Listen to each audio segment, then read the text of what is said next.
ጤና ይስጥልኝ አድማጭ ተመልካቾች እንደምናረፈዳችሁ የታህሳስ 1 የሰዓቱን መደመጥ ያለባቸውን መረጃዎች ዳግም በሁለተኛው የዜና ወጃችን ይዤ ቀርቤያለሁ።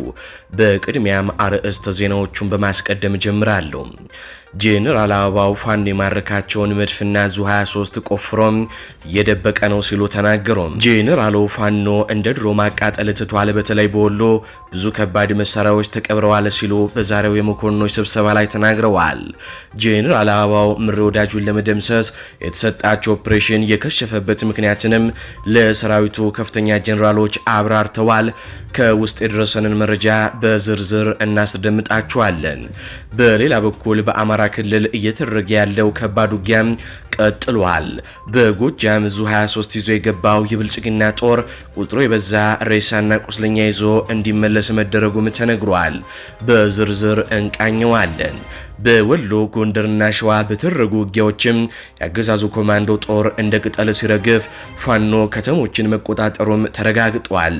ዝርዝር አሰናድተናል። በሌላ በኩል አብይ አህመድ ኢትዮጵያ ላይ ድንበር ተሻጋሪ አስፈሪ ጦርነት ይዞባት መጥቷል ተብሏል።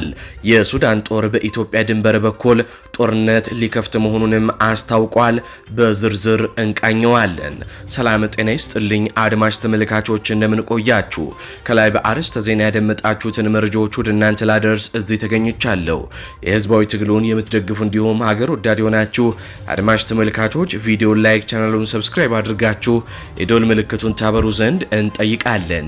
እንዲሁም በኮመንት ድል ለህዝብ ልጆች ድል ለጀግኖቹም እያላችሁ ለህዝቡ ሲሉ ጫካ የገቡትን ታጋዮች ታበረታቱ ዘንድ እየጠየቅናችሁ በቀጥታ ወደ መረጃዎች ያለፍኩኝ። እስከ ፍጻሜው ድረስ አብራችሁኝ ቆዩም። ቀዳሚ ወዳደረግኩት ዘገባ አልፋለሁ። በጠዋቱ የዜና ወጃችን የአልጀዚራን ዘገባ ዋቢ በማድረግ አብይ አህመድ ኢትዮጵያ ላይ ሌላ ድንበር ተሻጋሪ አዲስ ጦርነት እያመጣባት መሆኑን ዘግበን ነበር። ይህም የአብይ አህመድ መንግስት ከሱዳን መንግስት ከአልቡርሃን ጦር ጋር እየተዋጋ ያለውን የሐመቲን ደጋሎን የአርኤስኤፍ ኃይልን ከዩናይትድ አረብ ኤምሬት ጋር በመሆን በመደገፍና ወደ ኢትዮጵያ ድንበር እንዲገቡ በማድረግ በአሶሳ የወታደራዊ ካምፕ 10,000 ሰው ማሰልጠን የሚችል ተቋም እንደሰጣቸው እንዲሁም አረብ ኤምሬት የምትልከውን የጦር መሳሪያ አብይ አህመድ ከወደብ እየተቀበለ እያቀበላቸው መሆኑንና መከላከያ ሰራዊቱም ወታደራዊ ድጋፍ እየሰጣቸው መሆኑን የአልጀዚራ ዘገባን ዋቢ በማድረግ ጉዳዩ ኢትዮጵያ ላይ ሌላ ጦርነት ያመጣባታል በሚል ዘገባ ሰርተን ነበር። አሁን ላይ እና አልቡርሃን በቁጣ ወደ እርምጃ እየገቡ ያሉ ይመስላሉ። የጀነራል አልቡርሃን መንግስት ከኢትዮጵያ በምስራቅ በኩል በሚያዋስናት ድንበር አቅራቢያም ሱዳን አዲስ ወታደራዊ ግንባር ለመክፈት በዝግጅት ላይ እንደሆነች የሱዳን ኦፊሻላዊ ምንጮች ገልጸዋል። አዲሱ ውሳኔ የመጣው የኢትዮጵያ መንግስት ታጣቂ ኃይሉን አርኤስኤፍንና የነሱን ደጋፊ የሆኑትን ቅጥረኞች በሱዳንና በኢትዮጵያ ድንበር አቅራቢያ ስልጠና እንዲወስዱ በማድረግ ብሉ ናይል ክልልን እንዲያጠቁ ኢትዮጵያም ፈቅዳለች በሚል እንደሆነ አልጀዚራ ያናገራቸው የሱዳን መንግስታዊ ምንጮች አረጋግጠዋል። የሱዳን መንግስት ምንጮች እንደገለጹት የኢትዮጵያ ባለስልጣናት ከሌሎች ቀጠናዊ ኃይሎች ጋር በመተባበር ከፈጥኖ ደራሹ ሰራዊት ጋር ወታደራዊ ቅንጅት መፍጠራቸው ተነግሯል። ይህም የሱዳን መንግስት አስቆጥቷል ነው የተባለው። የኢትዮጵያ መንግስት ሁለቱን ሀገራት በሰሜን ምስራቅ በሚያዋስነው በቤኒሻንጉል ጉሙዝ ክልል ዋና ከተማ በሆነችው አሶሳ ከተማ በኩል ለፈጥኖ ደራሹ ለሐመቲን ደጋሎ ኃይሎች የጦር ተሽከርካሪዎች፣ መድፍና የጠለፋ መሳሪያም ስርዓቶች እያቀረበ መሆኑን ሱዳኖቹ እንደሚያውቁም የዜና ምንጩም አክሎም ተናግሯል። እንደ ተንታኞቹ ገለጻ ኢትዮጵያ በሱዳን ጦርነት ጣልቃ መግባቷና አሁን ሱዳን እከፍተዋለሁ ያለችው የጦር ግንባር የህዳሴ ግድቡ መገኛ ቀጠና በመሆኑ ከግብጾች ቀጠናዊ ወታደራዊ እንቅስቃሴ ጋር ተደምሮ ለኢትዮጵያ ከባድ ስጋት ሊሆን እንደሚችልም ነው የተገለጸው። አብይ አህመድ በማይመለከተው ሁሉ እጁን እያስገባ ኢትዮጵያ ላይ ከባድ ጦስ ይዞባት እየመጣ ነው። እንደሚታወቀው የአልቡርሃን መንግስት በግብጽና በሳውዲ አረቢያ የሚደገፍ ነው። በተቃራኒው ከሱዳን ኃይሎች ጋር እየተዋጋ ያለው የአርኤስኤፍ የሐመቲን ደጋሎ የልዩ ኃይል ቡድን ደግሞ በዩናይትድ አረብ ኤምሬቶችና በአብይ አህመድ የሚደገፍ ነው። ታዲያ ግብጽ ይህንን እውነት ተጠቅማ የህዳሴ ግድቡ ላይ ጥቃት እንዳትፈጽም ትልቅ ትልቅ ስጋትም ወድቋል። በሚያስገርም ሁኔታ አብይ አህመድ አረብ ኤምሬቶች አድርግ የሚሉትን የሚያደርግ የሀገር ጥቅም አሊያም ደግሞ የሉዓላዊነት ጉዳይ የማያሳስበው መሪ መሆኑንም በተደጋጋሚ እያሳየ ነው። አሁን በቀጥታ ከአማራ ክልል ወዳገኟቸው አበይትና ሰበር የጦር ግንባር መረጃዎች አልፋሉ። የብልጽግናው ሰራዊት የደፈጣ ጥቃት ተፈጸመበት። የጦር ወንጀለኛው የ103ኛ አየር ወለድ ክፍለ ጦር በፋኖ ኃይሎች የአጼ አምደ ጽዮን ኮር 7 ክፍለ ጦርና የአርበኞቹ ጦር ደበበ ነጋሽ ብርጌድ በተሰነዘረበት የደፈጣ ጥቃት ከፍተኛ ጉዳት ማስተናገዱን የፋኖ ኃይሎች አስታወቁ። የብልጽግና ኃይል መነሻውን ከሸዋሮቢት ከተማ በማድረግ ከዞኑ ዋና ከተማ መቀመጫ ከሆነችው ከደብረ ብርሃን ከተማ የብልጽግናውን ካሬና ሬሽን ለመቀበል ወደ ደብረ ሲና ከተማ በማቅናት ላይ ያለ ልዩ ቦታው አስፋቸው በተባለ አካባቢም በተጠና የደፈጣ ጥቃት በዛሬው ዕለት ታህሳስ 1 ቀን 2018 ዓ.ም ከረፋዱ 5 ሰዓት ላይ ከፍተኛ ጉዳት ማስተናገዱን የክፍለ ጦሩ የህዝብ ግንኙነት ኃላፊ ፋኖ እያሱ ከበደም ገልጿል። የአፋሃድ ሸዋ ጠቅላይ ግዛት እዝ አጼ አምደ ጽዮን ኮር 7 ክፍለ ጦርና ሁሰናይ ሻለቃ የክፍለ ጦሩ ቃኝ እንዲሁም በቀጠና የሚገኘው የሸዋ ጠቅላይ ግዛት እዝ የአርበኞቹ ጦር ሰራዊት ከደበበ ነጋሽ ብርጌድ ጋር በመናበብ በሰሩት የተሳካ የደፈጣ ጥቃት በ4 መኪና ሲጓዝ የነበረ የ103ኛ አየር ወለድ ክፍለ ጦር አባላት ከፍተኛ ጉዳትም እንዲያስተናግዱ ነው ያደረጋቸው ተብሏል። የጦር ወንጀለኛው የብልጽግና ወታደር የፋኖን ሰራዊት ክንድ መቋቋም ሲያቅተው የአገር አቋራጭ መኪኖችን በማስቆም የህዝብ ትራንስፖርት መኪኖችን በማስገደድ ከለላ በማድረግ የተለመደ ተደጋጋሚ የጦር ወንጀለኝነቱንም አሳይቷል ነው የተባለው።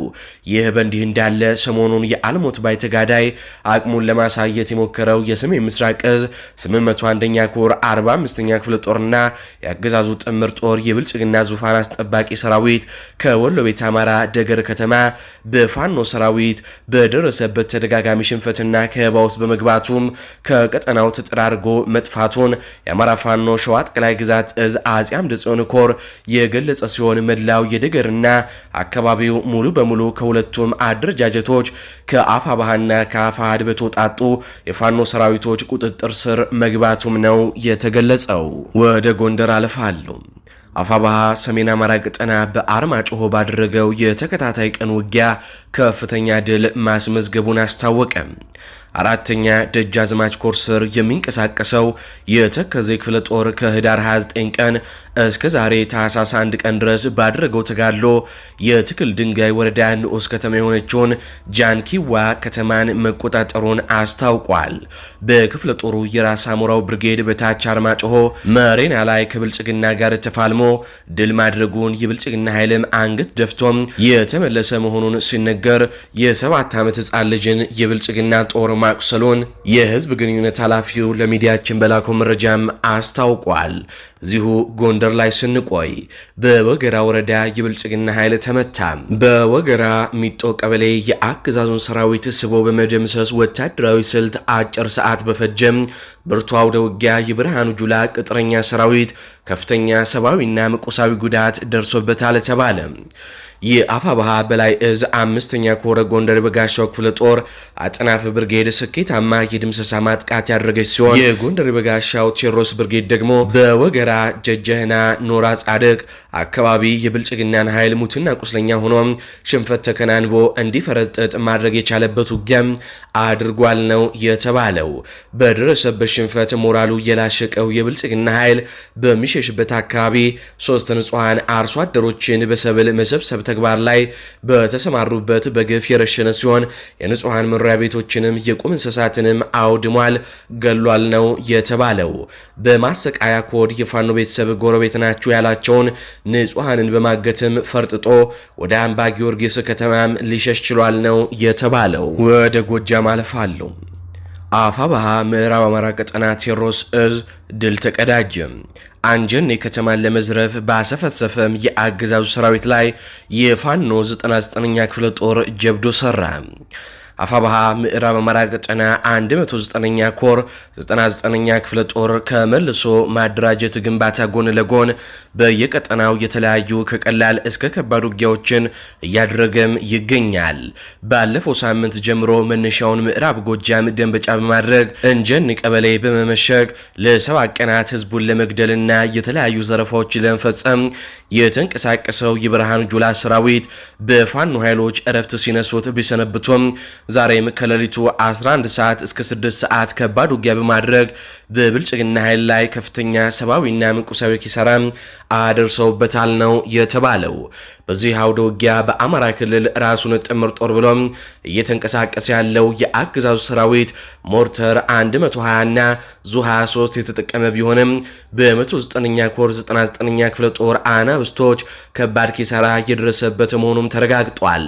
በዚህ ውጊያ ከ35 በላይ የሰው ኃይል የብልጽግና ጦር ሲደመሰስ ከ40 በላይ ከቀላል እስከ ከባድ ቁስለኛ መሆናቸውም ነው የተገለጸው። ደንበጫ ወረዳ እንጀኔ አስቀሽኝ ማርያም ቤተክርስቲያን በመመሸግ ቤተክርስቲያን አጥር ግቢን በማቆሸሽ ሲጸዳዳበት የነበረው ምሽግንም በማስለቀቅ ብዛት ያለው ተተኳሽ እንዲሁም ነፍስ ወከፍ ክላሽንኮቭ መሳሪያ መማረክ መቻላቸውን የፋኖ ኃይሎች አስታውቀዋል።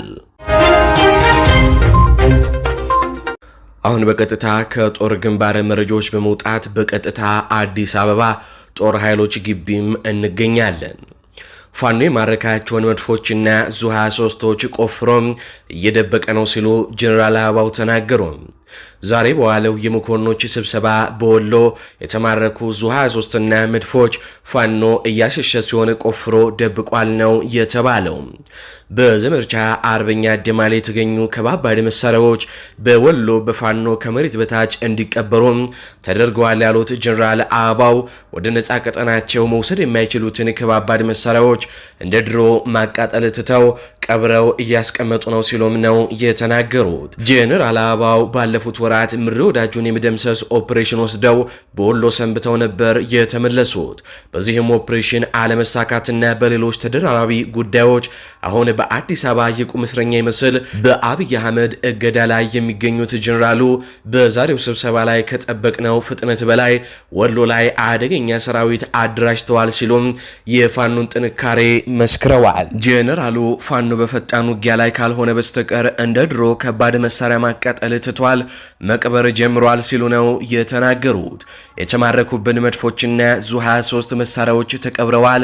ምናልባት በሙሉ አቅም አዲስ አበባ ላይ ጉዞ ሲጀምሩም ሊጠቀሙበት አስበው ይሆናል። ነገር ግን እኛ ከነሱ 2 እርምጃ ኋላ ቀርተናል ሲሉ ነው አበባው የተናገሩት።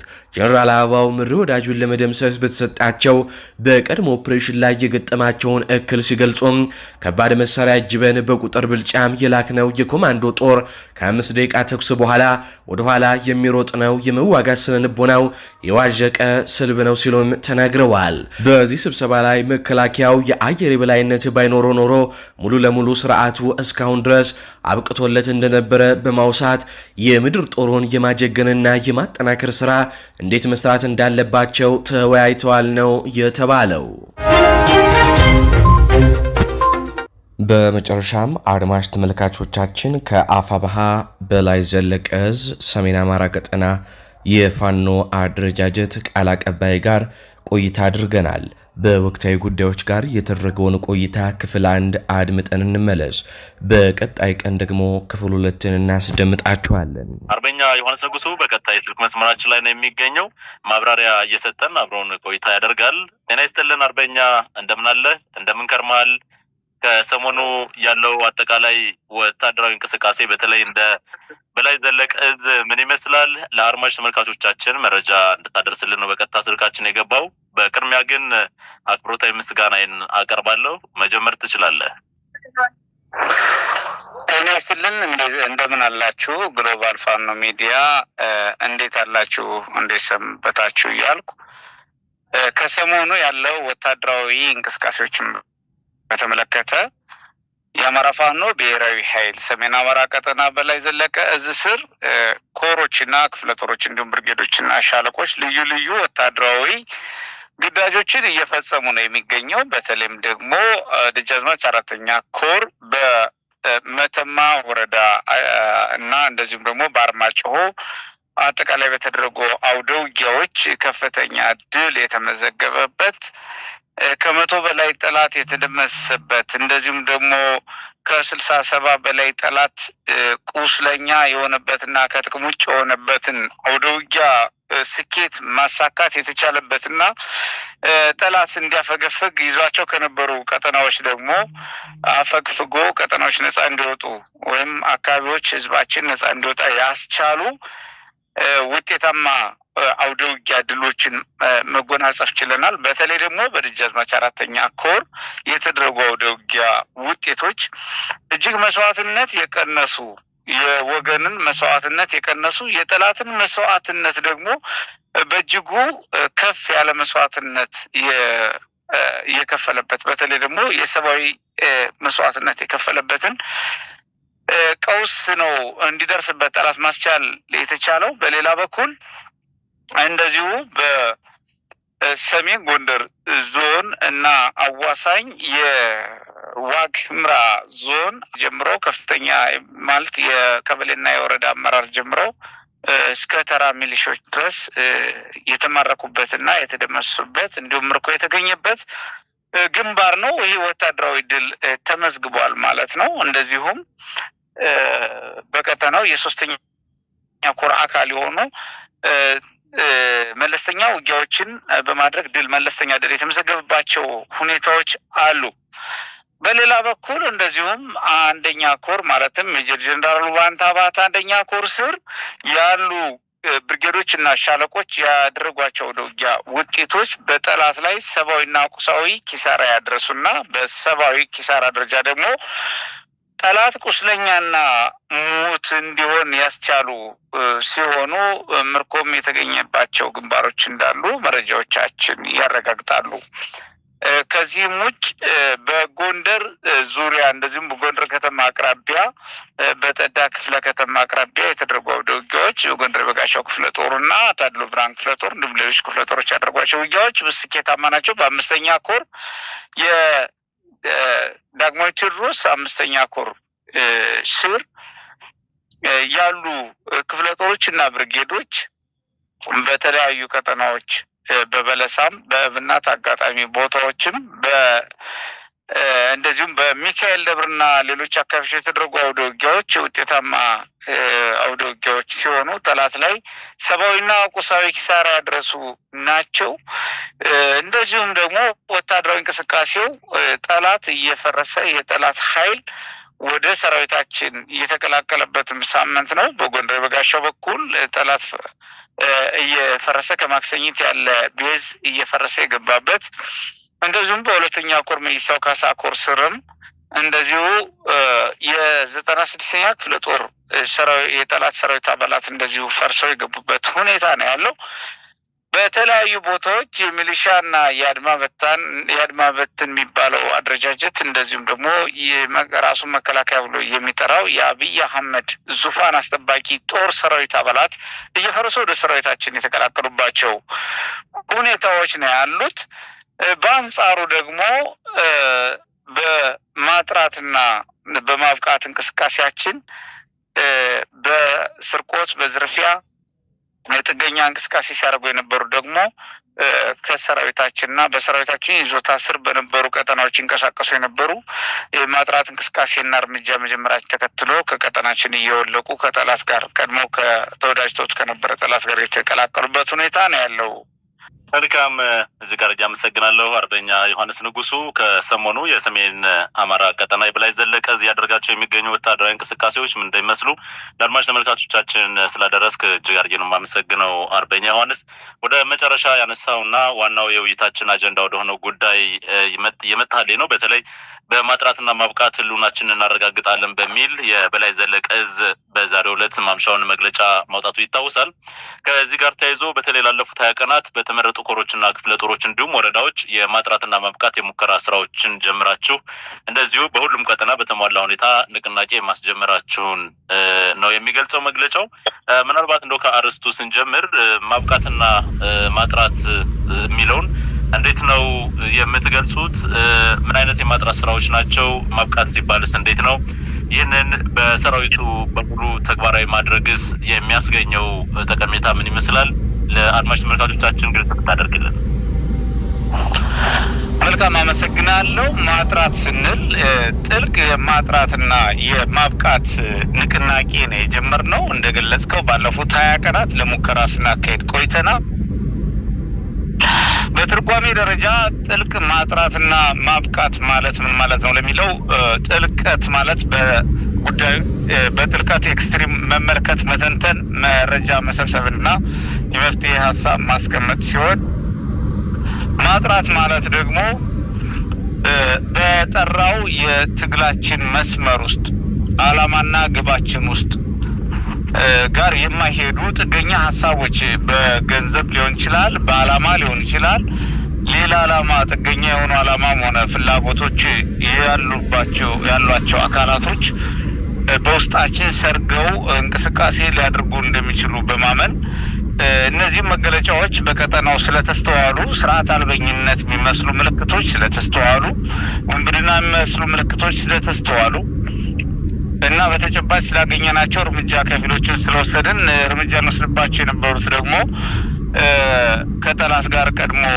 ቁርኝት በመፍጠር ወደ ጠላት ተጠቃሎ የገቡበት ሁኔታ አንዳንዶቹ ስላሉ ይህን መሰረት ማድረግ አሁንም መሰል እሳቤ ያላቸው የትግሉ ጥገኞች እና ተጠቃሚዎች ትግሉን ከውስጥ እንደ አለቅት አንገቱን ዘግተው የሚይዙ እንደ መዝገር ደም የሚመጡት ይኖራሉ ብለን ገምተን ስለተንቀሳቀስና በተጨባጭም እጅግ በጣት የሚቆጠሩ ኔትወርኮች እንዳሉም ፍንጮችና የውስጥ መረጃዎቻችን ስለተጠቆሙን ስላሳዩን በዛ ልክ የማጥራት እንቅስቃሴውን ጀምረናልና ማጥራት ማለት እነዚህን ጥገኛ የዓላማችን ጸረ ዓላማ የሆኑ ጸረ ትግል የሆኑ እንቅስቃሴዎችን ይዘው ተመሳስለው የመሸጉ ወይ ከኛ ጋር የሆኑ ወይ ከኛ ውጭ የሆኑ ከኛ ውጭ ሆነው ግን እኛን መስለው የሚንቀሳቀሱ ፋኖ ያልሆኑ ግን ፋኖ መስለው የሚንቀሳቀሱ የትግሉ አጭበርባሪዎች ባለ 2 ካርድ ባለ 3 ካርድ ተንቀሳቃሾች ኃይሎች በመሀል እየተንሳፈፉ እንደቆዩና በትግሉ ላይ እያወናበዱ እንደቆዩ እንደዚሁም ደግሞ ህዝባችን እያደናገሩ መቆየታቸውን ታዝበናል። አልፎ ተርፎም በህዝባችን ላይ ጉዳት እንዳደረሱ እና አልፎ አልፎ የተስተዋሉ ሁኔታዎች ስላሉ ይህን ማጥራት እንደሚያስፈልግ እነዚህ ኃይሎች ደግሞ ከጠላት ጋር ቀጥተኛ ግንኙነት ስላላቸው ትግሉን የመጉዳት እንቅስቃሴ ማድረግ እንደሚችሉ እና ለማድረግ ፍላጎት ኖሯቸው እንደተንቀሳቀሱ የተሟላ መረጃ በመያዝ ነው እንግዲህ የማጥራት ስራን የጀመርነው። ማጥራት ማለት ይሄ ነው። ሌላው ማብቃት ማለት ዓላማውን እና ግቡን አጥብቆ የያዘ ሰራዊትና የሚሰራውን ቴክኒካል ስራዎችን በውል ያወቀ የሚሰጣቸው ውሳኔዎች እና የሚሰራቸውን ስራዎች በአግባቡ በውል የሚፈጽም ተጠያቂነትን የሚያሰፈነ ተጠየቅ ባለበት ሁኔታ ኃላፊነት ባለበት ሁኔታ ሪስፖንሲቢሊቲውን የሚወጣ እንደዚሁም ተልእኮውን በውል የሚያውቅ አመራርና አባላትን በመገንባት ከነበረው አቅም የተሻለ አቅም እንዲገነባ በማድረግ ስልጠናዎችን በመስጠት አቅም ለማጎልበት በማሰብ ነው እንግዲህ ማብቃት ያለው። በስልጠናዎች አቅሙን የማብቃት ዘመቻ አብረን ስለምናካሄድ ነው። ማጥራትና ማብቃት ሲባልም ሁለቱን አንድ ላይ እያደረግን ያለነው ንቅናቄ መሆኑን ነው እንግዲህ ጥልቅ ማጥራትና ማብቃት ንቅናቄ ብለን የሰየምነው። መልካም አርበኛ ዮሐንስ። አድማጭ ተመልካቾች ለሰዓቱ ያስኩላችሁ ዘገባዎች እነዚህን ይመስላሉ። በዜናዎቻችን ላይ ያላችሁን ሐሳብ አስተያየት በኮሜንት መስጫ ስር አስፍሩልን። እንዲሁም በዝግጅታችን ክፍል ላይ ያላችሁን ሐሳብ አስተያየት ምን ይጨመር ምን ይቀነስ የሚሉትንም በኮሜንት መስጫ ስር አስፍሩልን። እንዲሁም ቪዲዮውን ላይክ፣ ቻናሉን ሰብስክራይብ በማድረግ አጋርነታችሁንም እንድታሳዩን እንጠይቃለን። እንዲሁም ላልሰሙ እንዲደርስ ሼር በማድረግ ለበርካቶች ተደራሽ ታደርጉን ዘንድም እንጠይቃለን። በቀጣይ በሌሎች ዘገባዎች እስካገኛችሁ ድረስ ቸር ያሰማን።